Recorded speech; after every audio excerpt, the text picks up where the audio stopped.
yang biru.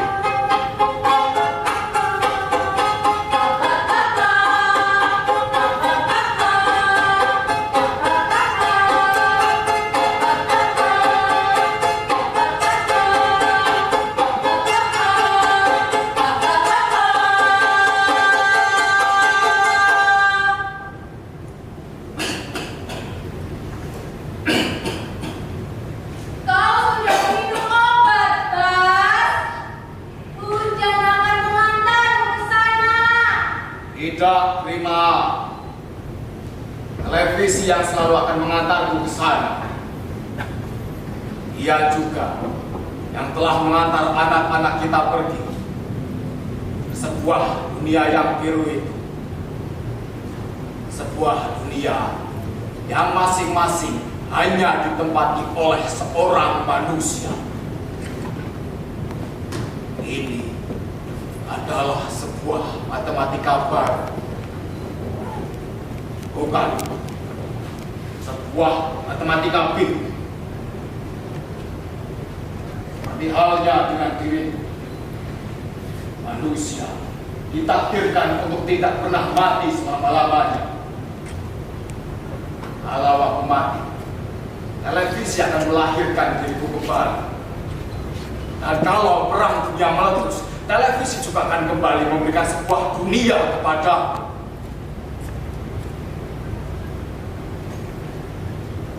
Lihat, anak-anak ini tidak akan pernah mati, walaupun kita cekik untuk membiarkan kita tetap hidup.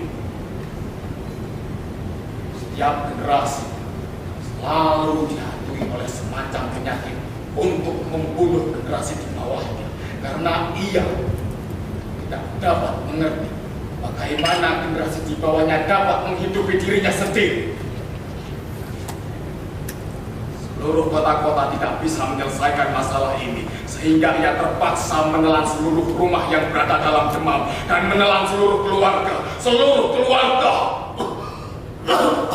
Kau mulai batuk-batuk lagi, Bas. Tidak. Aku sedang hujan. Aku melihatnya. Hujan turun berlembar-lembar.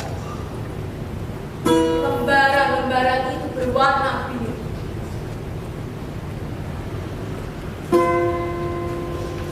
Aku melihatnya.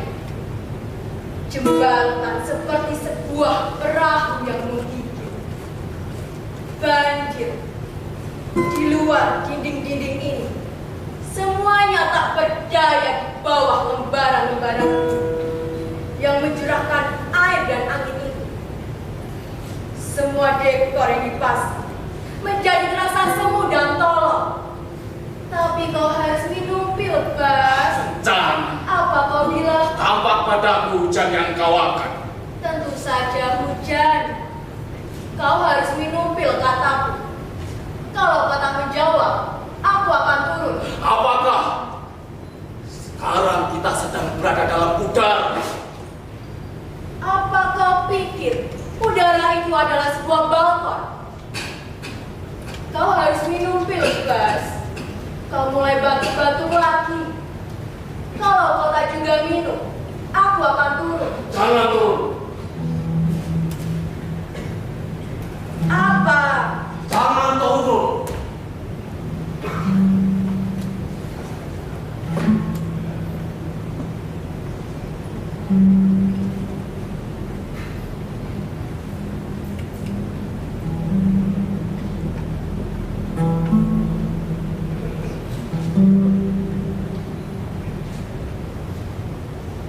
Kau harus minum pil, sayang. Aku tak mengerti kalau kau tidak minum pil. Satu-satunya yang masih bisa aku pahami dari dirimu ialah kalau kau minum pil. Karena kau batuk. Selebihnya aku tak mengerti. Kau tahu apa bedanya kau dengan orang-orang dalam televisi itu?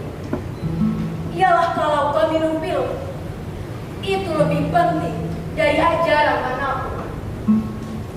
Sakit adalah sakit, dan pil adalah satu-satunya jawaban.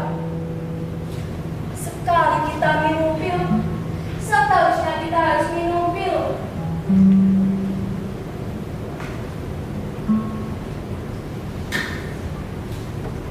Kita tak boleh berhenti, Bas. Karena batuk-batuk akan membuat kita terus-terusan menjadi ganjil sebagai apapun.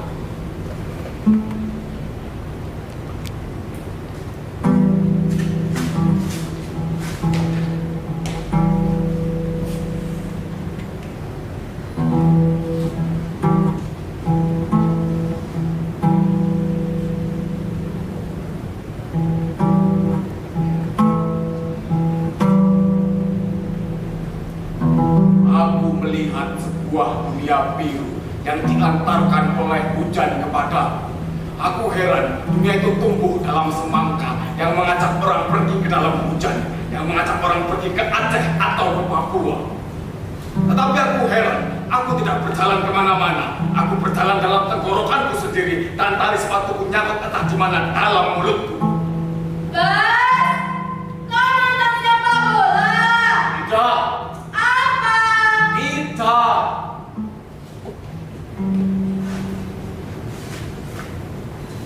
Kau nonton apa kalau begitu? Kau tak boleh nonton apa saja yang bisa membuatku bahagia. Karena itu akan membuatku tampak bodoh. Aku sedang nonton televisi. Tak peduli apa yang aku tonton. Kau mau keluar hari ini? Hujan. Dan aku memang tidak suka kemana-mana. Aku hanya bertanya. Hanya sebuah kalimat tanya. Aku tak belanja ini. Kalau kau butuh apa-apa, minta saja padaku diri. Anak itu tidak ada. Dia ada di dapur. Katakan saja padanya kalau kau memerlukan sesuatu. Dia akan membantunya. Jangan berteriak, Bas. Batukmu akan datang lagi.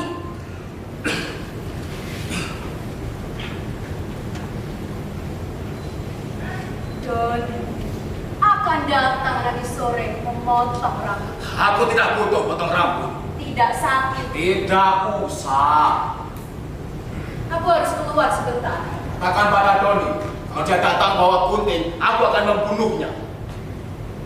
Beberapa waktu yang lalu dia telah meninggalkanku dalam keadaan gundul. Itu bukan kesalahanku. Kau yang menyuruhnya untuk mencukur. Aku tidak pernah menyuruh. Ya, kau yang menyuruh, mengaturnya, merencanakan dengan gayamu yang bodoh itu. Kau yang merancang pakaianku seperti akan bermas maya. Aku heran. Kenapa kau tidak sumbatkan pipa dalam mulutku waktu itu? Itu akan tampak bagus. Apa? Pipa atau apapun sama saja. Dan semua itu kau lakukan ketika aku tertidur. Kau selalu hanya bisa membayangkan manusia dari sisi-sisinya yang buruk. Bukan buruk, tapi yang terburuk. Aku tak mau mendengarnya. Kau seperti comberan. Seharian aku hanya mendengar kata-kata yang sama. Lebih baik kau katakan hal itu pada Don. Katakan saja sendiri. Dia anak. Seharusnya kau bisa bicara dengan anakku sendiri. Tidak. Dia telah mencukurku ketika aku tertidur. Dia merasa bertanggung jawab Pada rambutku. pada penampilanmu. Aku berada di luar kekuasaannya. Bahkan di luar kekuasaanku sendiri. Aku telah tiada bagi siapapun. Aku telah rakyat terima. Jangan ngomong yang aneh-aneh. Orang sudah tak percaya. Itulah matematika baru yang kau ajarkan itu. Orang mau yang pasti, yang nyata. Aku hanya ingin memperingatkan. Jangan coba-coba menggunduli kepalaku. atau mengemasku seperti Maya. Budi akan menjagamu. Budi tidak bisa melindungi aku dari Doni. Bahkan untuk melindungi dirinya sendiri dia tidak bisa. Jangan keras-keras. Dia ada di dapur. Budi. Kau jangan mengadu rumah kita dengan teriakan-teriakanmu itu. Budi. Teriakanmu itu akan mengantarmu ke ujung tali. Budi. Teriakanmu itu akan mengantar setiap orang ke ujung tali. Tuhan sudah dikatakan keras-keras maksudnya khotbah. Aku pergi.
Dari belakang. Sudah kamu kata dadaku juga. Itu adalah tahun terakhir aku mengejar. Sekarang ada jagung di sana. Tidak ada jagung ya Mas sekarang di belakang. Tidak sayang, Budi hanya suka menanam dalam mimpi-mimpinya. Percayalah ayah, aku memetiknya dari dalam hujan. Sekali aku memetik dari sana, aku tidak akan bisa mengembalikannya. Aku tidak mencuri. Jagung tidak bisa dicuri. Sudah 33 tahun, kita tidak pernah panen jagung lagi. Tapi aku tidak mencuri. Aku berdiri di dalam hujan di sebuah padang jagung. Jauh, jagung itu memenuhi udara, memenuhi langit, dan aku memetiknya. Aku tidak mencuri. Jagung tidak bisa dicuri. Apapun yang tidak bisa kita buat, tidak bisa dicuri. Aku memetiknya.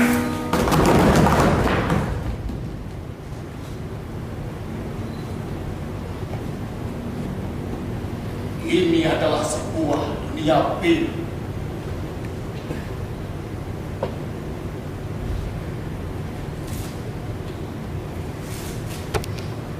Nah, sudah 57 tahun ini, aku tidak pernah bertengkar dengan tetangga. Bahkan mengenal mereka saja tidak.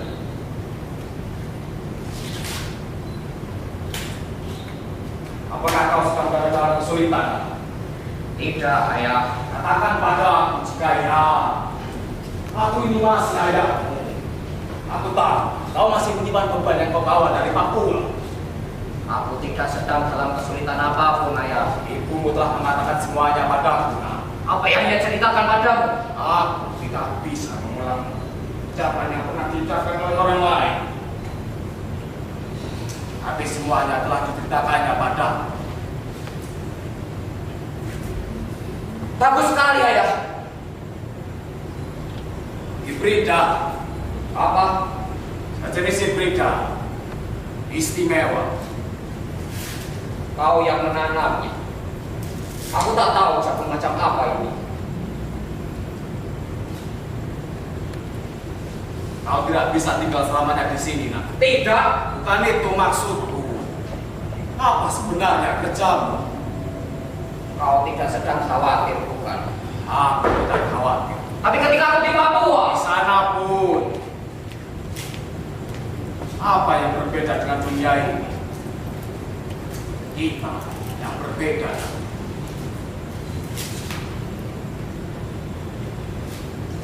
aku kesepian.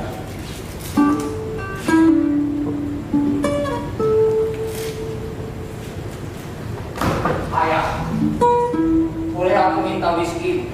Kulihat tadi kau meminumnya. Aku tidak minum whisky.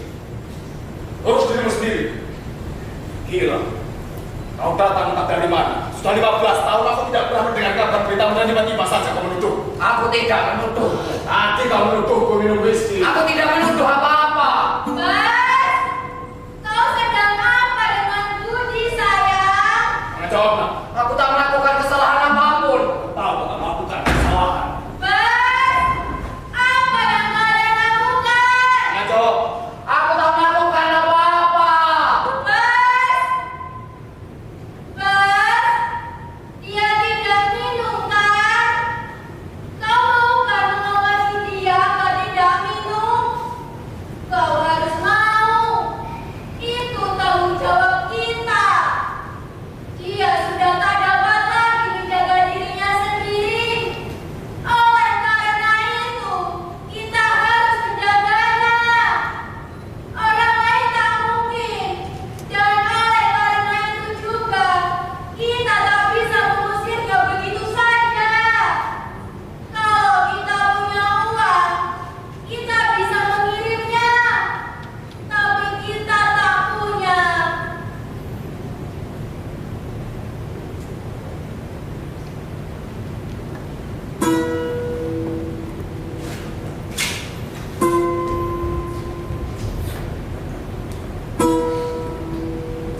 Dulu,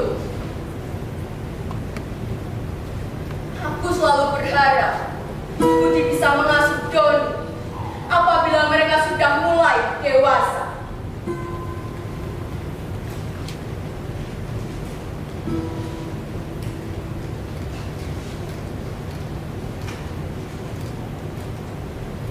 Tapi ternyata Budi hanya menjadi sebuah besi tua yang berkarat.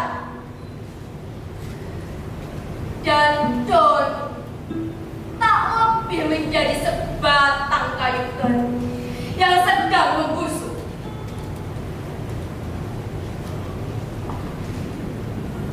Waktu telah membawa mereka pergi ke dalam kesulitan-kesulitan yang terasa ganjil atau aneh.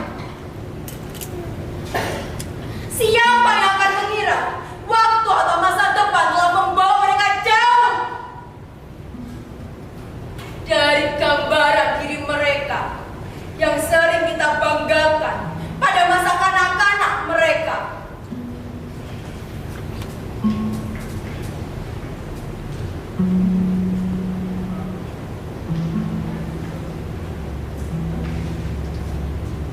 Doni akan marah dengan kulit-kulit jagung ini. Doni tidak tinggal di sini. Dia lahir di rumah ini. Dia lahir di kubangan papi. Aku kira kita tidak hanya terdiri dari ucapan-ucapan yang setiap hari kita lontarkan. Aku tak mengerti kenapa kita terus melanjutkan proses pembusukan seperti ini.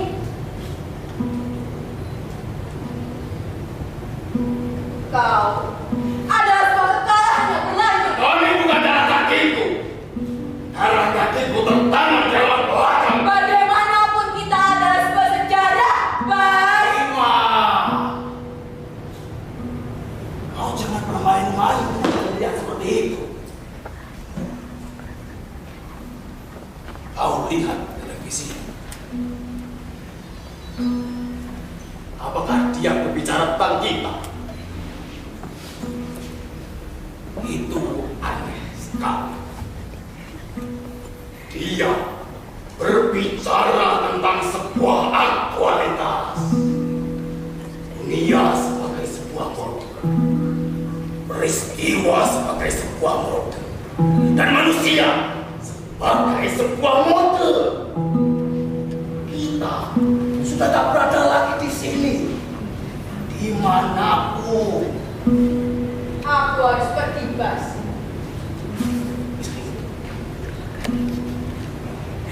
Hujan tidak akan pernah berhenti.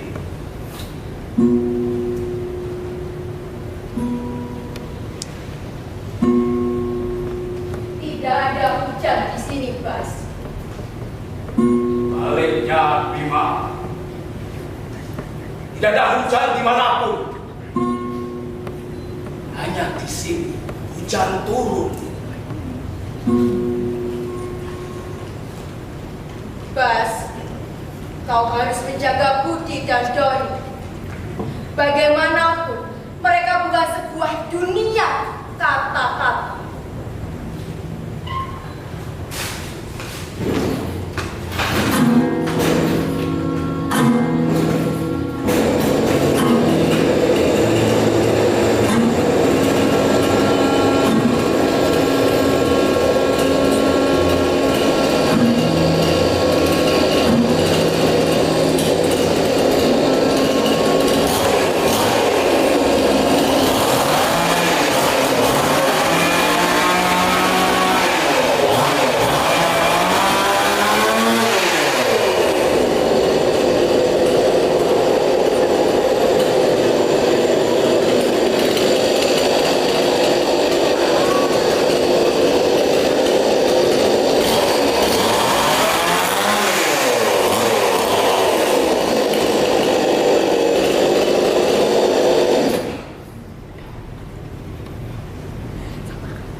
Ayah, aku tak tahu apa yang harus aku lakukan. Tangan dan kaki bukan kayu, Ayah, yang bisa hidup tanpa bergerak, bekerja.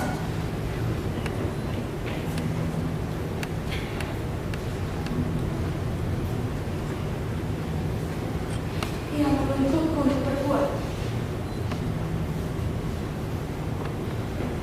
Selalu diciptakan secara itu. Lalu aku harus menghentikan fungsi ini. Aku harus menipu tanganku agar ia merasa bahwa ia telah bergerak, bahwa ia telah bergerak sebagai manusia. Mesin ini telah membuat tanganku bergetar. Mesin ini tiba-tiba telah mencari tanganku sendiri. Ia terus bergetar. Desakan itu tak tertahankan. Lalu tiba-tiba tubuhku meledak. Ia harus menyentuh. Aku harus menyelesaikannya. Maka ia menerus rupanya tumbuh di kotak ini. Satu persatu kotak-kotak baik itu tumbuh. Aku begitu bernafas. Aku beroleh kerja. Seluruh tubuhku bekerja. Kerja! Caraku gali. Aku menjadi sungai yang mengalirkan air ke sepanjang kota. Mengalir dan lorong-lorong bawah-bawah. Mereka tak pernah tahu bahwa di bawah kota ini beribu-ribu sungai saling belah. Dan aku mengalir di dalam.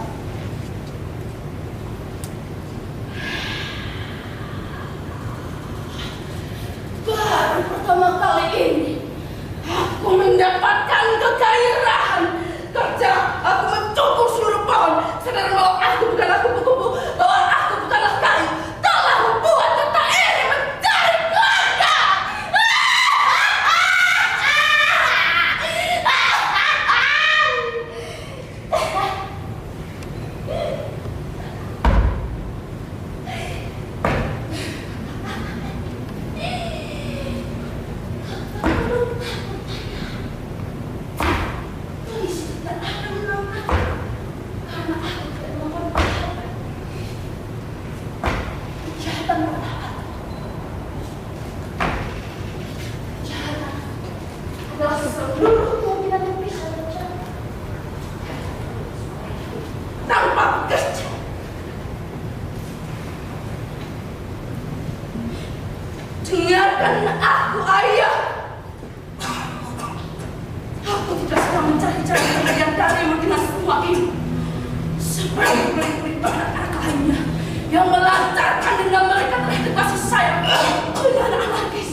Aku telah menyelesaikan tuntutan tanganku untuk bekerja. Dodi!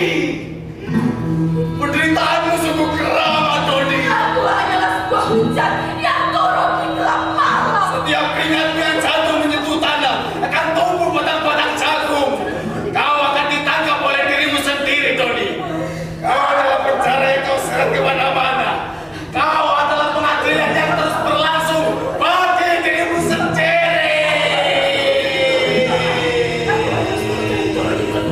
Aku adalah sebuah hujan yang turun di gelap malam. Aku adalah sebuah hujan yang turun di gelap malam.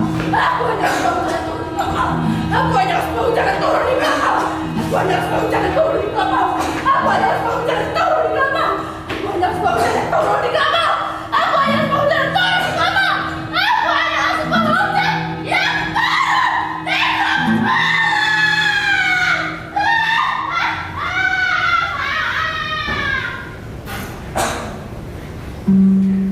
Aku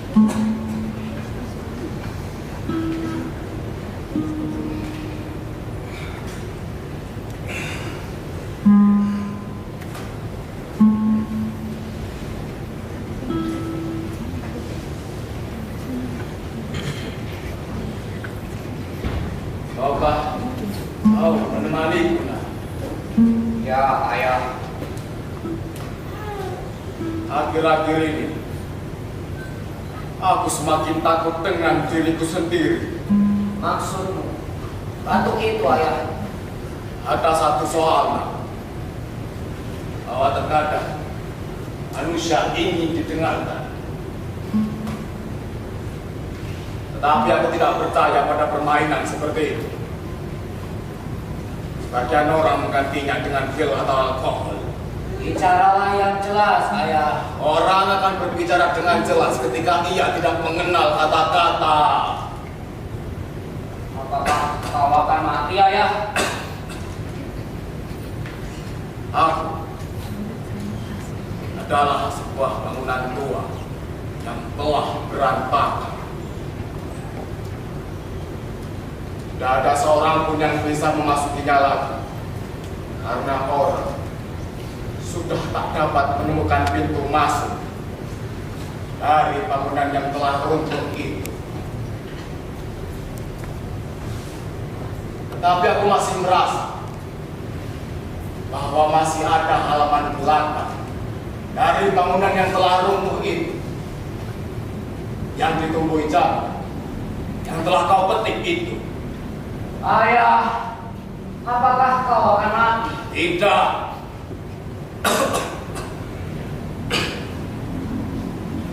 Dan memang, aku tidak pernah mendengar ada manusia yang mati. Ia adalah sebuah deret ukur yang bisa mengatur dirinya sendiri dari jumlah-jumlah yang mengerikan.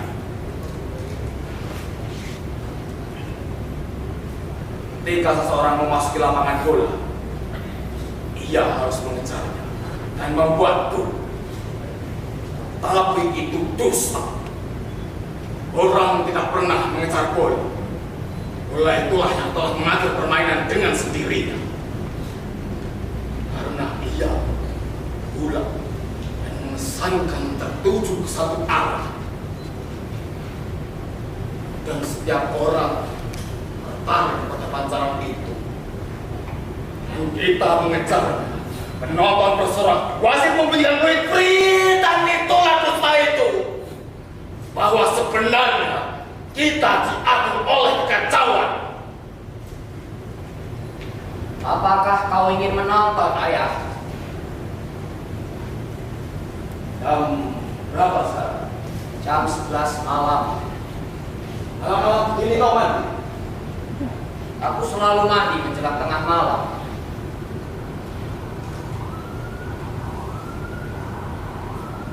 Ibumu belum pulang. Hujan belum berhenti, ayah. Aku lelah. Aku mau tidur. Tapi aku tahu bahwa dia akan datang lagi, tidak dengan putri, tetapi dengan mesin gergajinya itu. Aku tak mau, aku mundur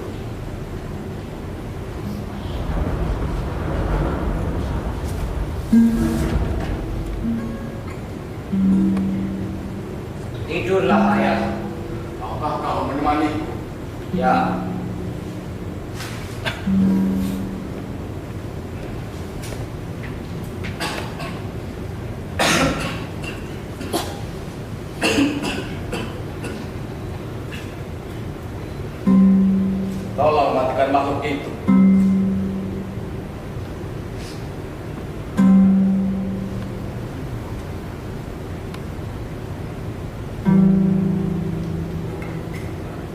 Aku tak tahan.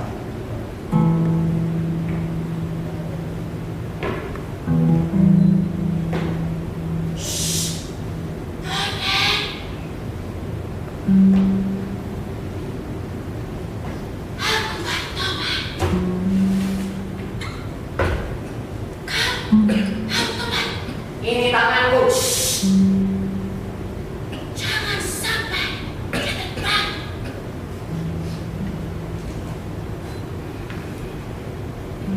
Aku ketinggian. Masuklah. Rumah ini terasa begitu jauh.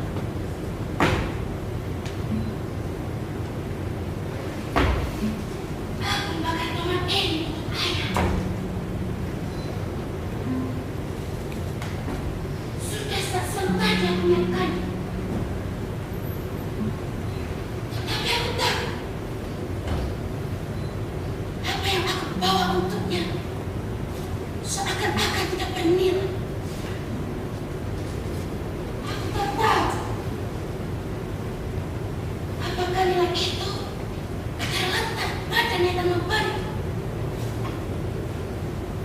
atau pada apa yang diberikan atau pada siapa yang diberikan. Budi,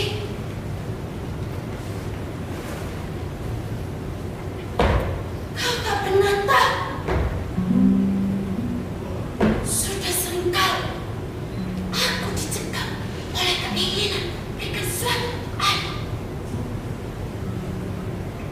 Tetapi aku tak bisa menunjukkan desakan kasih sayangku itu. Dan setiap kali itu pulang, aku pergi membawa apa yang aku bawa untuknya. Dan setiap kali itu pulang, aku pergi menuju jembatan. Dan aku melemparkannya ke dalam sungai. Baju, pakaian yang hangat, atau cermin kesukaannya, atau tomat, semuanya aku lemparkan ke dalam sungai itu. Aku pandang benda-benda itu mengalir sampai dia hilang dari pandanganku. Dan aku telah menyampaikannya pada ayah. Aku sering berharap bahwa ayah lebih baik berdiri di ujung sungai itu dan menerima nafsu kasih sayang. Begitulah kepala ikan sering duduk di tanganku. Karena aku ingin membuat sesuatu untuknya. Tetapi aku bukanlah sebuah makhluk yang nyata. Ayah setiap saat lebih dekat dengan makhluk-makhluk di dalam televisi ini. Ini tanganku. Tak sampai.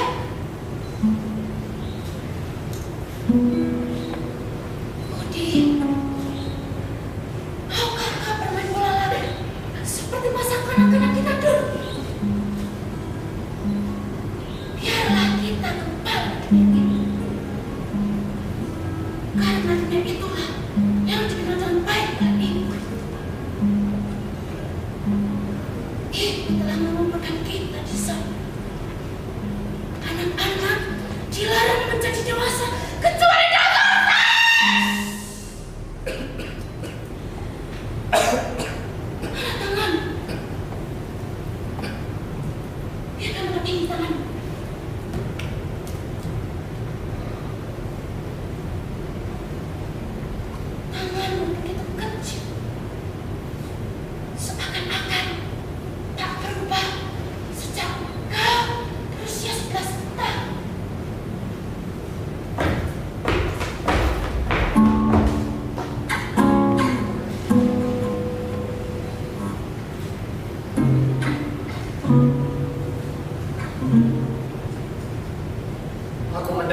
selalu.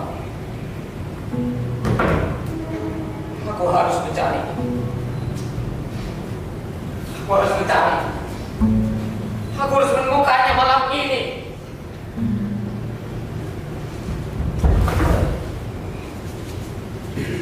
Ini dia.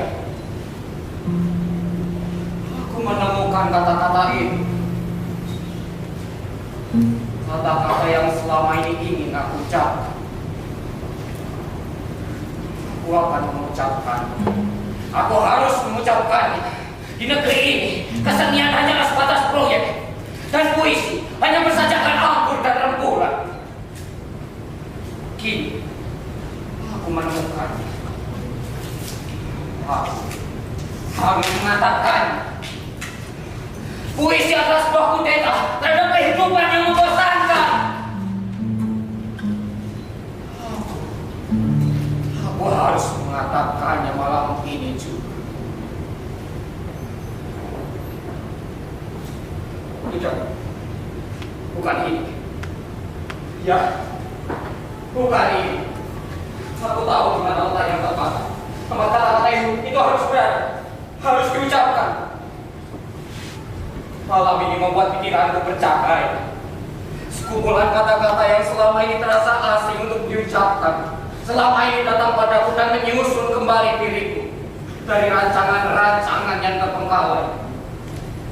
Aku harus menyusunnya kembali dan mengatakan, inilah sel 1000 bulan di mana aku mengawini kekasih, malas yang terjaga dari genangan lumpur dan memberatkan cahaya ke dalam jiwaku yang selama ini tak pernah sembahyang.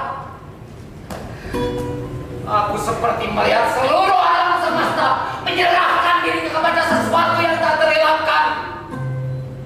Inilah sebuah malam pengucapan.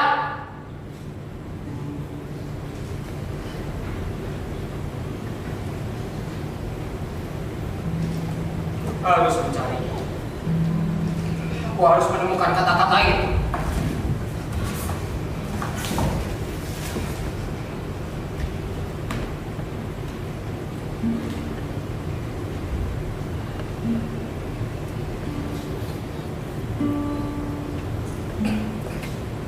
Ayahku yang tua, dengarlah puisi malam ini. Seluruh alam semesta sedang mengucapkannya kepada kita. Kau memang tak pernah mati, karena kau membiarkan kata-kata mengulang dirimu sendiri. Dan di sana kami dikuburkan di dalam televisi, di dalam hari-hari pagi.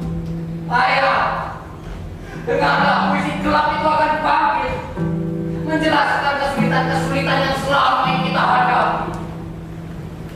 Mereka bukanlah para pembunuh kata-kata.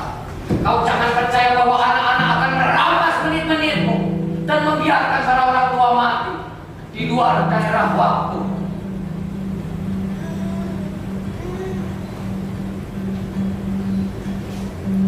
Kau adalah jago yang menanam dirimu sendiri, ayah, sehingga kau tak bisa lagi melihat hasilnya.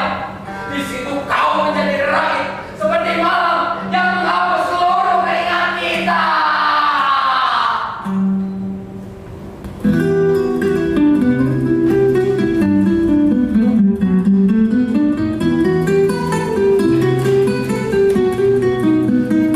Selamat malam, kekasihku. Kekasih berarti orang yang mengasihi, sekaligus dikasihi.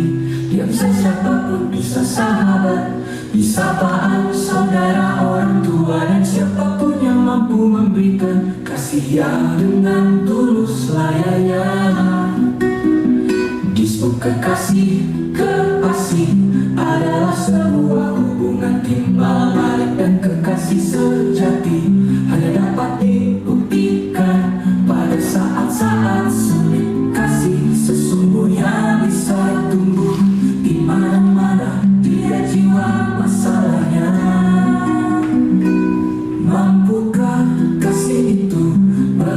perawatan sejak nyata pada situasi rawan sebaris karena ini pada saat rawan bencana rawan gejolak ekonomi gejolak politik dan berbagai konflik akhir-akhir ini apakah kekasih-kekasih itu hadir bersama.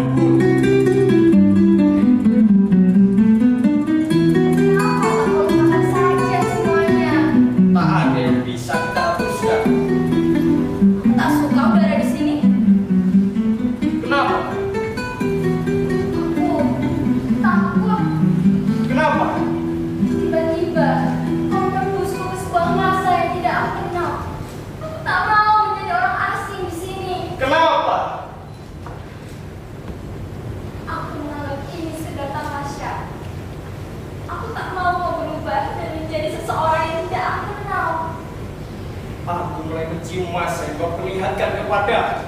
Tak ada arahmu di sini. Aku akan berteriak memanggilnya. Tidak, aku tak suka kau berteriak. Ayah! Aku akan pergi, kau berteriak lagi. Kenapa? Aku tak mau kau berubah. Iwan, ada semangka. Tak makan. Jangan. Kenapa? Ini salah seorang santun. Kenapa? Di dalam semangka ini ada makhluk yang hidup. Tidak. Biarkan, Iwan. Biarkan. Ayah! Jangan bodoh. Aku memanggil ayahku. Ia tak akan mengenalimu lagi. Kita selamatkan semangka ini. Jangan sentuh. Semangka ibu telah mati. Kau, ayah, aku dan siapa-siapa. Aku Iwan. Iwan. Ya. Papua telah menghapus diriku. Tidak. Lihat. Ini kepala, ini badanmu, ini kakimu. Lihat. Ini semua adalah kau. Tak mau memilikinya sendirian. Bukan makhluk televisi. Aku dilahirkan. Hentikan semua ini. Mari pergi. Tidak sekali. Dengarkan. Tak pernah memesan seluruh rangkaian tubuh ini pada sebuah bengkel. Kita telah memasukinya dan di dalamnya bukan sebuah lubang yang kosong bergagak.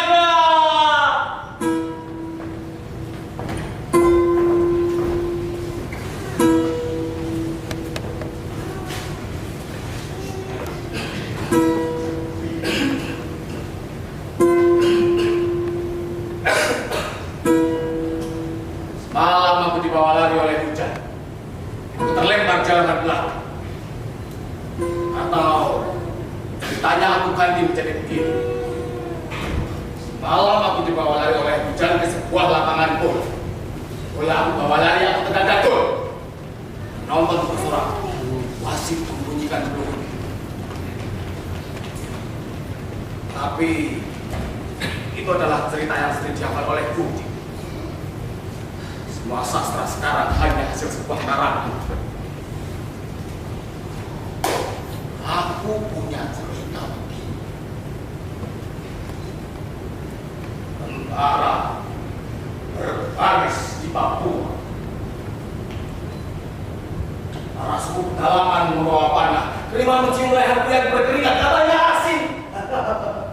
Tentu saja. Aku mendengar suara burung menghancurkan ladang-ladang desa-desa. Dari televisi, berhamburan makhluk aneh. Mereka berteriak, "Kanyang keluarga! Kanyang keluarga!"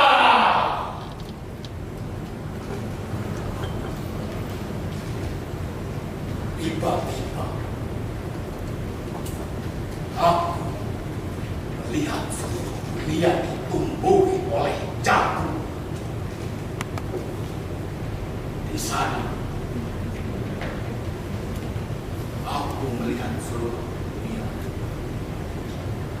menemukan sebuah kuburan di mana anak-anak dikuburkan. Aku berlari dan berteriak, "Terima! Aku adalah seorang bapak! Aku adalah seorang bapak!"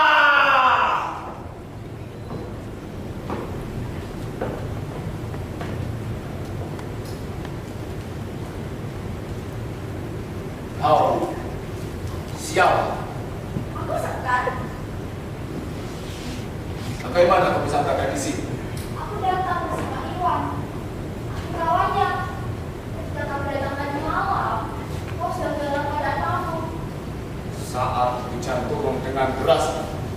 Ya, Siapa itu? cucumu. Apakah kau seorang pelacur yang dibawa Budi ke rumah ini? Aku seorang perawan. Tapi apa bedanya untukku? Aku tak takut denganmu, atau bahkan dengan lelaki manapun. Karena kau seorang perawat.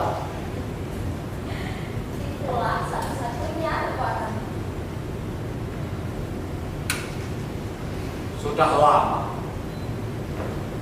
aku tak lagi tidur bersama Krim. Tapi ia tetap hamil dan melahirkan seorang anak haram. Doni, Siapa Kriman? istriku yang suka menyombongkan buah dada. Aku juga bisa menjadi seorang Kriman. Apakah kau juga seorang pezina? Tidak. Aku hanya seorang wanita saja.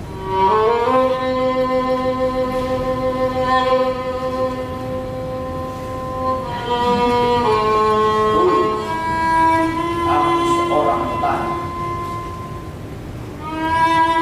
Warga yang begitu telah membuat anak pertanianku menjadi hidup dan membuatku selalu percaya untuk bekerja. Alat-alat pertanian itu telah menjadi bagian dari anggota tubuh. Tapi itu semua berubah ketika anak-anak mulai besar dan kehidupan televisi yang datang menawarkan tugas-tugas anggota keluarga di desa kami. Kita menjadi persoalan yang tetek. Saat itu aku mulai merasa peralatan-peralatan pertanianku mulai padam dari cahaya kehidupan. Dan televisi semakin masuk ke rumah-rumah kami, mengatur dan menentukan sampai hal-hal yang seharusnya ditentukan oleh keluarga kami. Aku tak tahu lagi untuk apa aku bekerja. Semuanya sudah terasa jelas dan tak tahulah apa yang harus dikerjakan. Kemudian aku berubah menjadi makhluk Doni yang tak tahulah apa yang harus dikerjakan kecuali menggunduli kepala. Ya, Doni adalah sebuah wadah yang diderita oleh manusia dan kabel-kabel komunikasinya telah putus.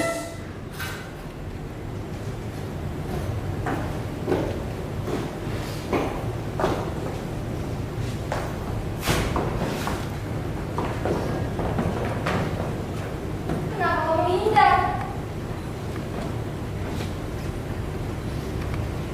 Karena aku ingin melihatnya sebagai sebuah generasi. Aku pernah belajar menatap. Ya, aku tinggalkan di Papua. Aku berkelahi dengan ibunya. Lalu aku masuk kerja. Kau membunuhnya. Tidak. Aku adalah dunia yang membunuh kami semua. Tapi Iwan tidak mati. Dunia itu tak bisa membunuh. Ia dilahirkan oleh sebuah masa dan ia tak akan mati sebelum masanya tiba. Suka mati. Dunia itu kini telah hancur. Sekarang dia akan membongkar semua ini. Membongkar apa? Membongkar sebuah sungai dangkal yang mengalir di rumah ini. Ia akan menggayat setiap rumah. Darahku mengalir dari jarum yang tumbuh di tanah ini. Dia telah membesarkanku hingga aku bisa berdiri tegak. Di sini seharusnya aku adalah tanaman yang sudah bisa dipetik. Tapi televisi membawaku pergi. Aku terlempar ke Papua. Sejak itu, aku merasa tali-tali hubunganku putus. Aku mulai menderita dalam komunikasi. Di sana aku kawin, tapi aku merasa semakin tak berarti. Aku mulai tak percaya pada lembaga. Aku mulai tak percaya dengan orang-orang di sekitar. Mereka menjadi seru sebagai sebuah permainan bentuk dan ruang. Satu-satunya dunia yang polos, dunia yang bisa aku percaya, dunia di mana aku bisa menyelam adalah anakku Iwan. Tapi rasa kehilangan telah menghancurkan semuanya. Dunia yang aku huni hanyalah sebuah tempat yang mengambang di sebuah sungai yang dangkal. Lalu jagung-jagung yang selama ini mengalir ke darahku menarikku kembali. Adalah seorang pemberontak yang bisa berdiri di atas kalungan yang telah hancur oleh tangannya sendiri.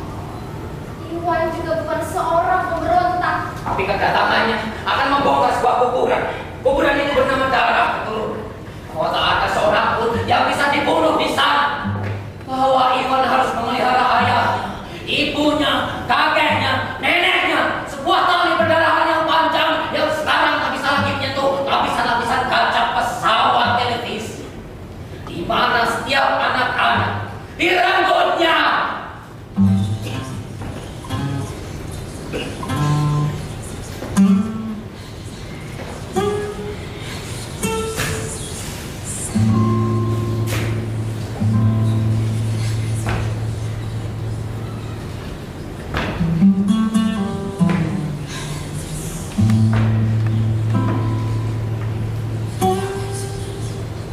Siapa namamu?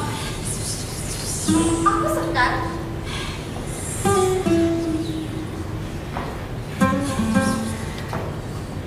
Bolehkah aku sama? Ya. Pendekar.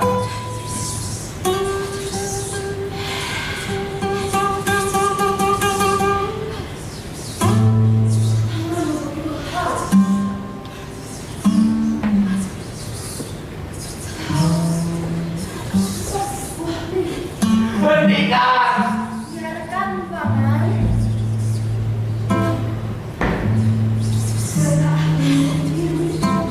Ya.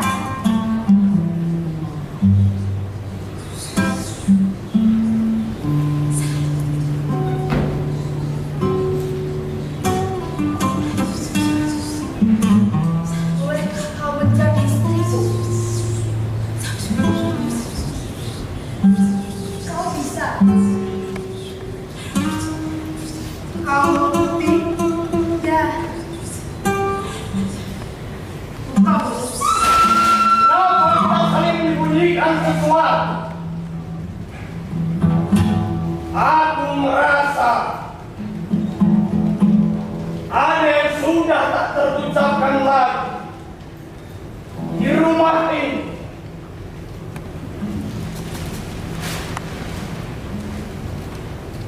Kita tak percaya ada hubungan-hubungan lain di sekitar kita. Ketika semua kawan yang menghubungkan kita satu sama lainnya telah putus, semua lembaga, semua rumah berubah menjadi monster yang menakutkan.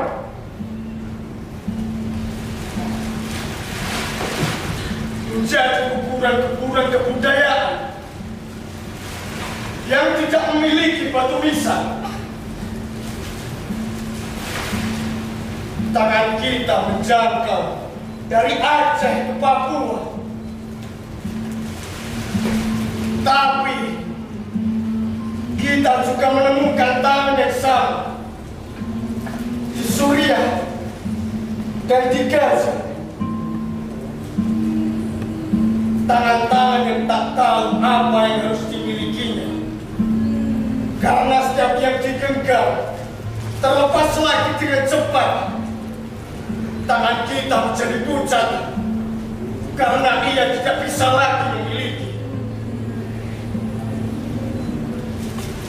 Kini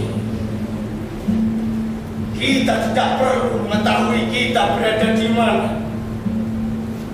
Semua kota hanya sebuah sebutan nama-nama yang setiap saat kita bisa menyebutnya berloncatan tanpa perlu mengetahui apa artinya untuk kita. Kita berusaha merangkai diri kita kembali di sana yang setiap saat bisa begitu saja hancur kembali dengan cepat karena kita hanya tinggal sebuah bentuk.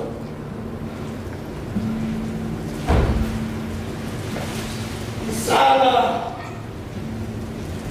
kita mulai belajar lagi menghitung waktu dari sebuah putaran yang terputus-putus. Tetapi kecepatan seakan-akan telah membuatnya menjadi sebuah kesatuan yang bulat yang seringkali membuat kita merasa kehilangan pada setiap saat.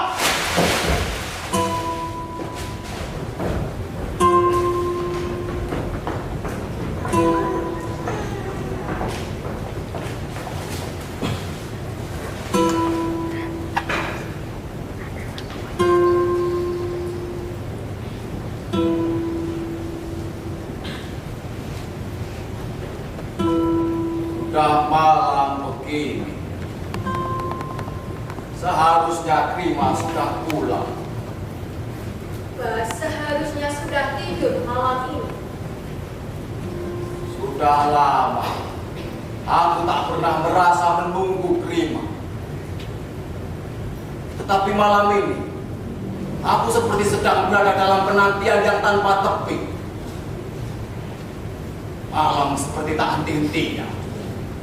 Aku tak pernah merasa mengkhianati, Bas. Aku juga tak pernah merasa dikhianati Krima.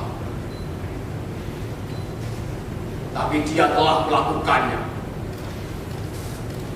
Dan kami masing-masing sudah tak berani lagi saling menunjukkan diri.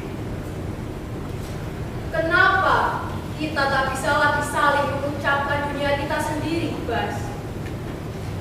Aku tak tahu. Mana tanganmu?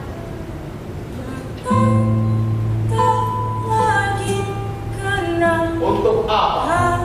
agar gimana. Untuk mengingat. Aku lebih dekat dengan tangannya ketimbang dengan dirinya.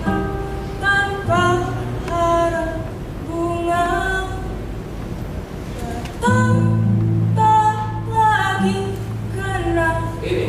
akan.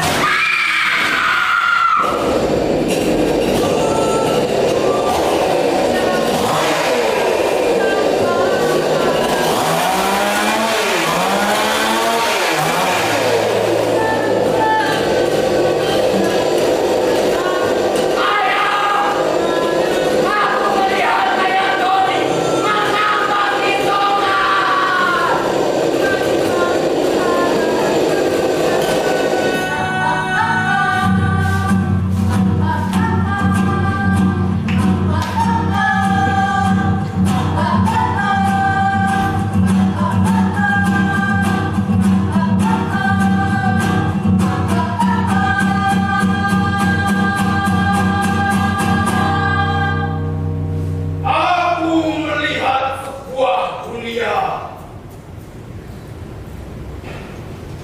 Sebuah dunia biru yang diantarkan oleh hujan kepadaku. Aku heran. Dunia itu tumbuh dalam semangka yang mengajak orang pergi ke dalam hujan. Yang mengajak orang pergi ke Aceh atau ke Papua. Sebuah dunia biru